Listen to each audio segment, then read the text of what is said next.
السلام عليكم ورحمة الله وبركاته. الحمد لله رب العالمين، والصلاة والسلام على أشرف الأنبياء والمرسلين. أما بعد، فأعوذ بالله من الشيطان الرجيم. بسم الله الرحمن الرحيم. وننزل من القرآن ما هو شفاء ورحمة للمؤمنين ولا يزيد الظالمين إلا خسارا. اللهم انفعنا بما علمتنا وعلمنا ما ينفعنا وزدنا علما। প্রিয় ভাই ও বোন হল, ইনশাআল্লাহ আজকে আমরা আলোচনা করব সূরাতুল মুআউযিজাতাইন লইয়া, অর্থাৎ সূরা ফালাক এবং সূরা নাস এর অবতীর্ণ হওয়ার কাহিনী এবং এগুলার নাজিল হওয়ার পিছনে যে একটা স্টোরি আছে, গল্প আছে, এই স্টোরিটা আমরা ইনশাআল্লাহ আজকে আলোচনা করব। সূরাতুল মুআউযিজাতাইন আমরা নাম দ্বারাও বুঝতাম পারি যে এই দুই সূরা হইল এমন সূরা যেগুলোর মাধ্যমে আল্লাহ সুবহানাহু ওয়া তাআলার আশ্রয় গ্রহণ করা হয়। আরবি শব্দ মুআউযিজাতাইন এর অর্থ হইল যার মাধ্যমে ইস্তেআযা অর্থাৎ আল্লাহর রিফিউজ এবং আল্লাহর প্রোটেকশন, আশ্রয় প্রার্থনা করা হয়।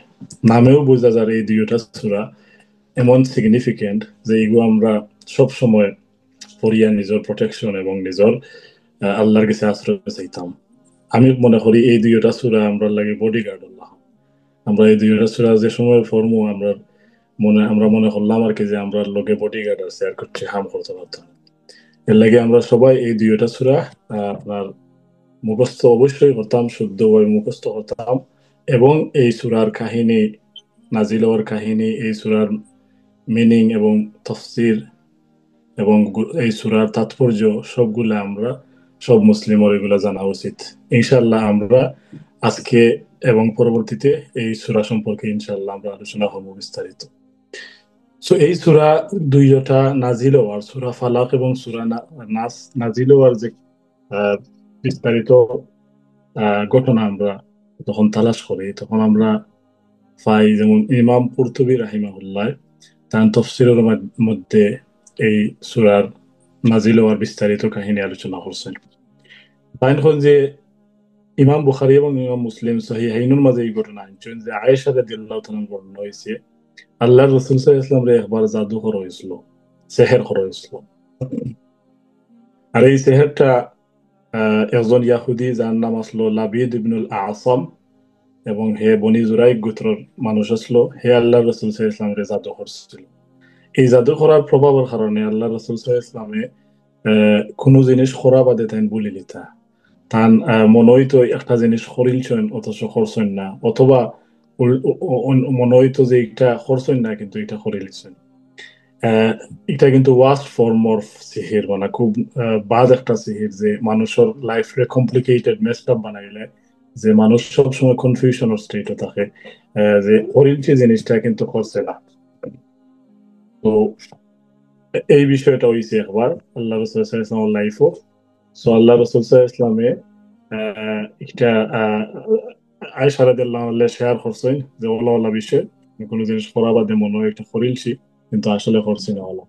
তো যাই হোক, আল্লাহ রসুল ইসলামে এই চৈতন্যে বারোইবার লাগে আল্লাহর কাছে আশ্রয় প্রার্থনা করছেন, আল্লাহর কাছে জিজ্ঞাসা করছেন। তখন আল্লাহ সুবহানাহু ওয়া তাআলা দুইজন ফেরেশতারে পাঠাইছেন। এই দুইজন ফেরেশতা কোন কোন মুফাসসিরিন লোকনে কইন যে এরা জিবরিল আর মিকাইল আলাইহিস সালাম, তারা আইছেন। তো আল্লাহ রাসূল আয়েশা রাদিয়াল্লাহু আনহা কইরা একদিন, তুমি জানো নি আমি যে সমস্যার সম্মুখীন আসলাম, আল্লাহর কাছে আশ্রয় চাইছি, আল্লাহর কাছে জিজ্ঞাসা করছি, তা আল্লাহ আমার দুইজন ফেরেশতা পাঠাইছেন। এই দুইজন ফেরেশতার একজন আমার মাথার আগে দিয়ে বইছেন, আমি শোয়া অবস্থায় আসলাম, আর একজন ফাওয়ার পিছে দিয়ে বইছেন, এবং একজনে আরেকজনের লগে আলোচনা করলা মা শাআনুর রাজুল, এই ব্যক্তির কি হয়েছে। তখন অন্য ফেরেশতা কইরা যে এই ব্যক্তির এরে জাদু করা হয়েছে, মাতবুবন, তাই জাদুগ্রস্ত। তখন অন্য ফেরেশতা জিজ্ঞাসা করলা তান দেখিয়া জাদু করছে। ফেরেশতা জবাব দিলা যে লাবিদ ইবনুল আসম ইয়াহুদি জাদু করছে। তখন জিজ্ঞাসা করা হইল কিলা জাদু করছে, যে ফি মুশতিন ওয়া মুশাতাতিন, একটা চিরনির মাঝে, আর চিরনির মাঝে মাথা আছরানের বাদে যে চুল ফুলে, ও চুল রে তারা গিট্ট দিয়া ওগুর মাঝে মন্ত্র ফরিয়া জাদু করছে, এবং এই চিরনি তার গিট্ট সহ চুল সহ বিরে জি আর ওয়ান একটা কুয়া আসলো, কূপ। ও কূপর নিচে একটা পাথর, ও পাথরের নিচে তো হইছে জাদুঘরি করিয়া। সো অন্য রেওয়ায়ত ইবনে আব্বাস রাদিয়াল্লাহু তাআলা আর একটু বিশদ বর্ণনা আছে, যে তাই কইন আল্লাহ রাসূল সাল্লাল্লাহু আলাইহি ওয়াসাল্লাম আয়েশা রাদিয়াল্লাহু আনহা কইছেন, তুমি জানো না যে আল্লাহ আমার চিকিৎসা সম্পর্কে জানাইয়া দিছেন। তখন আল্লাহ রাসূল সাল্লাল্লাহু আলাইহি ওয়াসাল্লাম কইলা ওটা যে ওলা ওখান দুইজন ফেরেশতা আইছেন, যারা আওবাদে একজনে আরেকজনকে জিজ্ঞাসা করছেন আমার কি হইছে। অন্যজনে রিপ্লাই করছেন যে এই ব্যক্তি জাদুগ্রস্ত। খিলা জাদুকর হইছে লাবিদ ইবনুল আসাম এবং তার দুইজন মেয়ে আসলা। এই দুইজন মেয়েরে লইয়া লাবিদ ইবনে আসামে আল্লাহ রাসূল ইসলামের বিশেষ পদ্ধতিতে জাদু করছে। আহ যেটা হইল আপনার চুল, মাথার চুল এবং চিরনির যে দাঁত থাকে চুল আশ্রয় এগুলারে ফেসাইয়া গিট গিট্ট দিয়া মন্ত্র ফরি ফরি জাদু করছে, করিয়া কুফর নিচে নিয়ে রাখছে পাত্তর নিচে। এখান আহ, যে কুয়ার নিচে রাখছে, এই কুয়ার পানিটা আসলো আপনার মেহেন্দির মতো খুব লাল কালারের পানি, বুঝছেন? এটা দেখতেও মানে একটা অস্বাভাবিক একটা কুয়া লাগতো। তো যাই হোক, আল্লাহ সুবহানাহু ওয়া তাআলা আহ, তখন এই সূরাটা নাজিল করলা, সূরা ফালাক এবং সূরা নাস। তখন এই দুইও ফেরেশতা যারা আইসেন আওয়াবাদে, তারা এই দুইও সূরাটা আল্লাহ রাসূল সাল্লাল্লাহু আলাইহি ওয়াসাল্লাম দিলা। তখন আল্লাহ রাসূল সাল্লাল্লাহু আলাইহি ওয়াসাল্লাম কিছু মানুষকে পাঠাইলা আহ, এই যে চিরনি এবং চুল যে জাদুঘর হয়েছে যে কোরআন নিচে ওগুলা বাহির করার লাগে। আহ, বর্ণনাত আছে এরার নাম হলো আলী রাদিয়াল্লাহু তাআলা, জুবায়ের, আর আম্মার ইবনে ইয়াসির। এই তিনজন সাহাবীরে আল্লাহ রাসূল সাল্লাল্লাহু আলাইহি ওয়াসাল্লাম পাঠাইছেন। তারা এই নির্দিষ্ট কুয়ার মাঝে গেছেন, গিয়া তারা আপনার এই পাথর তুলছেন, তুলা বাদে দেখা গেছে নিচে আল্লাহ রাসূল সাল্লাল্লাহু আলাইহি ওয়াসাল্লাম জেলা খান ডিসক্রিপশন দিছেন, ওলা খান একটা চুলের মাঝে একটা চিরনির মাঝে চুল ফেসাইল আর এই পাথরের নিচে রাখা। তখন এগুলা লইয়া তারা আল্লাহ রাসূল সাল্লাল্লাহু আলাইহি ওয়াসাল্লামের কাছে আইছেন। আর এই যে দুই সূরা নাজিল হইছে, সূরা ফালাক এবং সূরা নাস, আল্লাহ রাসূল সাল্লাল্লাহু আলাইহি ওয়াসাল্লামে নির্দেশ দিচ্ছেন ও সূরা পড়তে আর কি। এই সূরার মাঝে 11টা আয়াত আছে। মুফাসসিরিন হলে কইন যে জাদুঘর হলে লাবিদ ইবনে আসমে যে জাদু করছে, এই চিরনির মাঝে 11টা গিফট দিছে। তো আল্লাহর কাছে 11টা আয়াত নাযিল হইছে আল্লাহ রাসূল সাল্লাল্লাহু আলাইহি ওয়াসাল্লামের কাছে।